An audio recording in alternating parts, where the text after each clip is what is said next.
Halo semuanya, pada video kali ini kita akan membahas tentang trendline, yaitu sebuah strategi yang biasa digunakan dalam menganalisa menggunakan price action. Tapi sebelum memulai pembahasan, saya ingin bertanya, menurut kalian cara menggambar trendline seperti ini itu benar atau salah? Coba kalian pikirkan sebentar. Ya, jawabannya itu adalah benar dan sekaligus salah, tapi pertanyaannya mengapa? Nah, oleh karena itu, pada video kali ini kita akan bahas detail tentang trendline supaya kita mengetahui mengapa jawaban dari pertanyaan sebelumnya itu benar dan salah. Kita akan bahas detail mulai dari apa itu pengertian dari trendline, mengapa kita membutuhkan trendline, lalu cara menggambar trendline yang benar, supaya kita bisa menjawab dari pertanyaan yang tadi, karena pada poin 3 ini nanti setelah poin 3 ini kita bisa jawab pertanyaan tadi. Dan yang terakhir itu trading menggunakan trendline. Sebelum melanjutkan, tolong klik like, subscribe, dan share video ini jika kalian merasa video ini akan bermanfaat bagi orang lain. Pengertian trendline. Misal, kita lihat ini sebuah chart keadaan uptrend. Mengapa uptrend? Karena kita bisa melihat di sini ada kenaikan, kemudian pullback atau penurunan, kemudian naik lagi, terus di sini juga ada pullback lagi, turun, kemudian naik lagi, pullback lagi. Ini dan seterusnya. Nah, setiap titik swing high ini, setiap titik di atas ini kita bisa katakan sebagai swing high. Dan setiap titik di bawah ini kita bisa katakan sebagai titik swing low. Nah, ketika kita menghubungkan swing high ini, dan kita menghubungkan swing low ini menjadi sebuah garis miring, ini dikatakan trendline. Jadi, pada dasarnya adalah trendline adalah sebuah garis yang menghubungkan antara setiap swing high atau swing low pada keadaan market trending. Bisa uptrend maupun bisa downtrend. Lalu kenapa kita membutuhkan trendline dalam trading? Nah, ini ada beberapa alasan. Pertama yaitu adalah trendline bisa digunakan sebagai support dan resisten pada keadaan market trending. Kalau misalkan lagi datar kan kita gunakan SNR. Kalau lagi miring, trending itu ya kita gunakan trendline. Mari kita lihat contohnya ya. Di sini bisa kita lihat di sini uptrend ya, di sini ada kenaikan penurunan. Kemudian kita bisa melihat di sini ada beberapa swing low. Setelah ada beberapa swing low, kita bisa menghubungkannya menjadi sebuah trendline.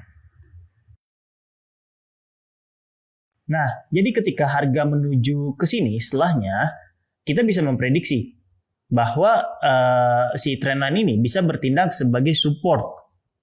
Kita lihat, nah ketika bertindak sebagai support, dia akan melakukan pemantulan, jadi kenaikan lagi.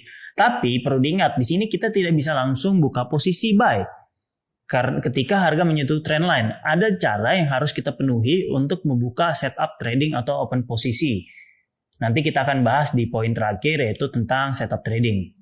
Lalu fungsi kedua trendline itu adalah ketika break trendline bisa digunakan sebagai sinyal dari pembalikan arah. Mari kita lihat contohnya lagi. Di sini kita bisa melihat ada keadaan downtrend. Ya, kemudian kita pasang trendline, kita bentuk trendline. Nah, terus kita lihat di sini ditembus sama satu candle. Di sini berarti kan ada sinyal pembalikan arah ya. Nah, setelahnya bisa kita lihat malah menjadi uptrend. Lalu kita bentuk lagi trendline. Terus tembus lagi ke bawah. Nah, bisa kita lihat lagi gerak terus menjadi downtrend.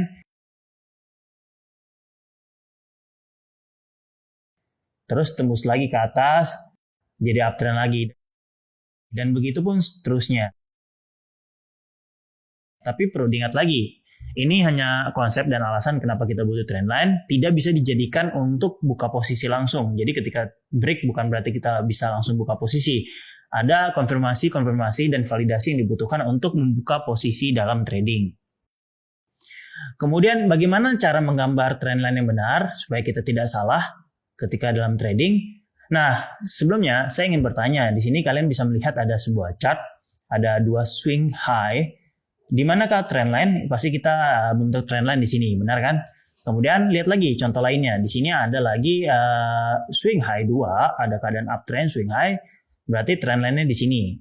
Pasti jawabannya seperti itu. Kemudian kita lihat lagi contoh terakhir di sini ada swing high ya bisa kita lihat. Lalu kita ambil trendline di sini. Nah, Ini akan menjadi sebuah masalah. Karena apa? Karena ketika kita melihat dari jarak jauh, ketika kita zoom out, inilah trend-trend yang tadi kita bentuk. Di sini ada 1, 2, dan 3 dengan chart yang tadi yang sudah saya pertanyakan 3 kali kepada kalian. Nah, ini malah menjadi bikin kita bingung gitu loh. Di mana trendline yang benar gitu kan? Karena banyak. Nah, pada dasarnya supaya kita tidak bingung, jadi untuk membentuk sebuah trendline yang valid dan terkonfirmasi itu membutuhkan minimal 3 titik. Jadi sebenarnya kita bisa menggunakan 2, tapi kan kalau 2 nanti sembarangan titik kita bisa hubungkan malah jadi banyak banget, malah jadi bingung. Tapi pasti kalian bertanya, banyak kok trader yang gunain trendline hanya 2 titik seperti ini misalkan. Ya itu boleh saja, tapi dengan syarat harus digabungkan dengan price action lain seperti support dan resistance ataupun indikator lain untuk mengonfirmasi seperti itu. Jadi ya nggak bisa langsung kita 2 titik sembarangan buat, nggak bisa. Kita harus gabungkan dengan beberapa faktor-faktor lain seperti itu. Nah tapi ketika kita menggunakan 3 titik itu akan menjadi sebuah masalah baru. Kenapa? Karena sering banget misalkan kita bisa lihat nih di sini kita tarik tapi nggak kena gitu loh titik ketiganya. Atau titik yang lainnya kita nggak kena. Nah, oleh karena itu, dalam membentuk trendline, kita nggak harus selalu garis. Kita boleh membentuk sebuah area. Sama seperti ketika kita membentuk support dan resistance. Seperti itu. Kalau kalian masih bingung cara buat support dan resistance, bisa tonton video kami di video sebelumnya. Jadi, pada dasar aturan kedua, kita tidak harus selalu garis. Kita boleh menggunakan area sebagai pembentukan trendline. Nah, ketika kita udah bahas tadi cara membentuk trendline, kita bisa tahu dong jawaban dari pertanyaan di gambar pertama. Nah, kita lihat lagi di sini, kenapa jawabannya benar dan salah. Benar, itu untuk swing high, karena dia kan 3 titik ya. Kita bisa lihat 3 titik di sini, kita bentuk. Nah, ini ditembus. Jadi kan ada sinyal nanti market bakal naik ke atas. Lalu salahnya itu adalah di bawah. Kenapa? Karena kita hanya menggunakan 2 titik dan tidak menggabungkan dengan faktor lain seperti SNR ataupun indikator lain untuk membentuk si trendline yang di bawah ini. Jadi jawabannya benar untuk yang bagian atas dan salah untuk bagian yang bawah. Seperti itu. Lalu bagaimana cara trading yang baik dengan trendline? Jadi penggunaan trendline ini bisa kita gunakan dalam 2 hal, yaitu trading pada keadaan trend ataupun trading untuk membentuk reversal.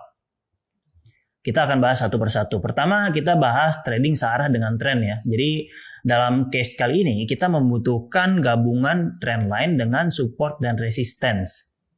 Mari kita lihat contohnya. Ya bisa kita lihat di sini uptrend, kemudian kita bentuk swing low-nya dulu. Nah, di sini kan kita tahu ya ada 3 swing low, kita bentuk trend line dari 3 swing low ini. Nah, kemudian bagi kalian yang sudah belajar support dan resistance, pasti kalian tahu di sini tuh ada resistance, kemudian ditembus sama market dan berubah menjadi sebuah support. Kita gambar area berarti ya. Di sini area support. Nah, jadi ketika harga bergerak menuju trendline dan support di sini, ya bisa kita lihat di sini, dan reject, kita bisa membuka posisi buy. Ya, stop loss bisa kita taruh di bawah sedikit dari area support.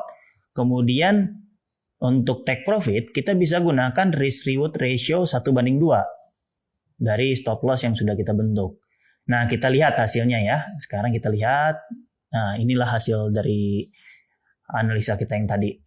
Dan ketika kalian mau menggunakannya untuk keadaan downtrend juga bisa. Ya, nanti tinggal cari downtrend, buka posisi sell bagi kalian yang trading di selain saham.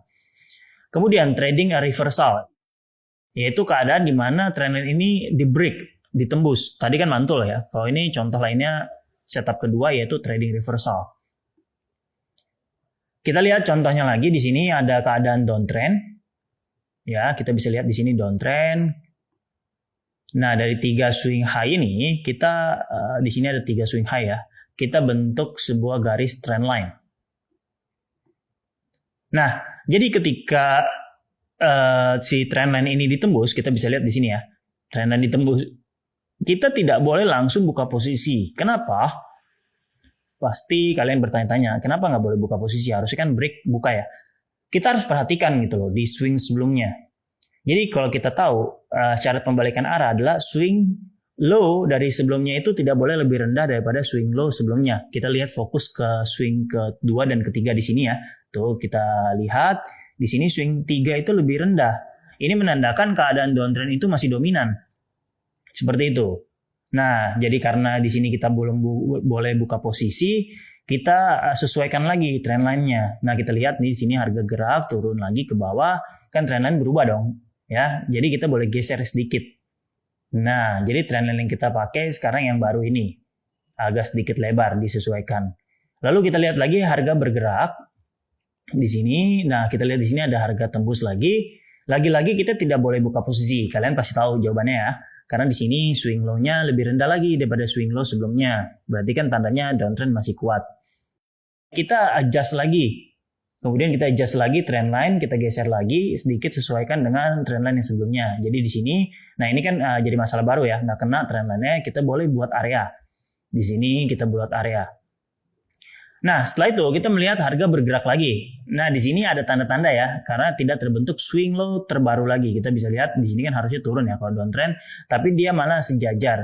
Ini menandakan bahwa si harga ini mencoba turun lagi tapi gagal. Nah, setelah harga tembus dari trendline yang kita bentuk, disinilah tanda-tanda kita boleh buka posisi buy. Kita boleh buka posisi buy di sini. Kemudian stop loss-nya kita tahu berarti kan di bawah dari swing low terakhir. Ya di sini ada daerah support malah terbentuk. Kemudian kita taruh stop loss-nya di bawah sedikit. TP-nya di mana? Nah, ini penggunaan TP cukup unik ya di trendline. Jadi kita boleh gunakan TP tuh di titik-titik swing high yang kita bentuk tadi. Di sini ada 1, 2, 3 dan 4 dari trendline yang terkena trendline sebelumnya. Dari situ kita bisa tentukan TP1, TP2, TP3 dan TP4. Kenapa kita bisa gunakan banyak TP? Jadi ketika kena TP1 kita boleh close beberapa sebagian untuk mengamankan. Dan harga sudah naik berarti kan ketika harga sudah naik kita bisa geser stop loss sedikit demi sedikit. Misalkan contoh seperti ini sudah terkena TP2, berarti kan stop loss-nya kita naikin sedikit di atas posisi dari open posisi yang kita buka tadi. Makanya kita berarti kan di sini risk-nya sudah mengecil atau bahkan risk-nya 0 karena tidak mungkin rugi lagi kalau udah dinaikin stop loss-nya. Nah, di sini juga saya ingin bertanya ke kalian, menurut kalian bakal nggak kena ke TP3 dan TP4 karena pada keadaan video ini dibuat harga masih di area 1.800. Seperti itu. Kalian bisa tulis di kolom komentar jawaban-jawaban kalian, pendapat kalian. Nanti kita diskusi juga dan bila kalian masih ada pertanyaan yang bingung tentang trendline bisa kalian tanyakan juga di kolom komentar. Sekian video dari kami, terima kasih.